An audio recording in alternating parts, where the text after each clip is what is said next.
Hello guys, তো একটা নতুন ভ্যাকেন্সি আপলোড হয়েছে, সেটাই শেয়ার করার জন্য আমি এই ভিডিওটা বানাচ্ছি। স্টার্টিং স্যালারি হচ্ছে 60,000, যারা ক্লাস 10 পাস তাদের জন্য। বেসিক্যালি কাজ হচ্ছে 3-4 রকমের পোস্ট আমি বলছি, যেগুলো সবাই করতে পারবে। ভ্যাকেন্সি বেরিয়েছে অনেক রকম পোস্টের আর সেম স্যালারি, বাট আমি 3-4টে ডিপার্টমেন্ট বলছি। একটা হচ্ছে প্যাকিং ডিপার্টমেন্ট, প্যাকিং করা, সে যে কোনো আইটেম হতে পারে। আর বক্সে কার্টুন হিসেবে কার্টুনে প্যাক করা, সেলোটেপ লাগিয়ে এরকম ব্যাপার।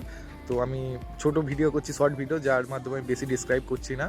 আর সেকেন্ড হচ্ছে অফিস বয়ের কাজ হচ্ছে অফিসে হেল্প করা, যেমন জেরক্স করে দেওয়া, প্রিন্ট আউট করে দেওয়া, কিছু এটা ওটা অফিসে যেগুলো হয় বেসিক্যালি। আর থার্ডটা আমি ভুলে গেছি, যাই হোক আমি ভিডিওর লাস্টে আমি পুরো পোস্টটা আপলোড করে দেবো, যে ভ্যাকেন্সিটা আপলোড হয়েছে। আর থার্ড হচ্ছে যে স্টোর কিপার পোস্টের ভ্যাকেন্সি বেরিয়েছে, 80,000 স্যালারি অ্যাকচুয়ালি $900, তো ওটাকে ইন্ডিয়ান রুপিতে কনভার্ট করলে হয় 81,000 সামথিং হচ্ছে। তো খুব সুন্দর পোস্ট। আর স্টোর কিপারের কাজ হচ্ছে খুব সুন্দর কাজ, অ্যাকচুয়ালি আমি এখানে করছি, ওই কাজটাই করছি এই দেশেতে।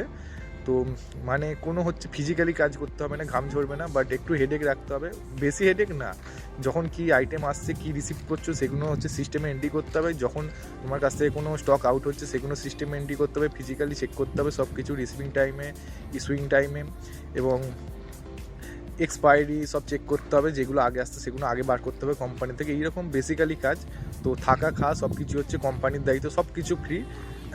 সব কিছু মানে থাকা ফি, খাওয়া ফি, কোম্পানি থেকে তোমার রুম পর্যন্ত যাতায়াতের যে গাড়ি ভাড়া বা গাড়ি খরচা সেটা ফ্রি।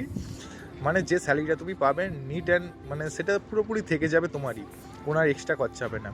এক্সট্রা এবার খরচা করতে চাইলে সেটা তোমার ব্যাপার, বাট স্যালারিটা ভালো। আর 11 মাসের প্রজেক্ট। 11 মাসের জন্য যদি বিদেশ যেতে চাও আজারবাইজান কান্ট্রিতে, তাহলে তুমি অ্যাপ্লাই করতে পারো।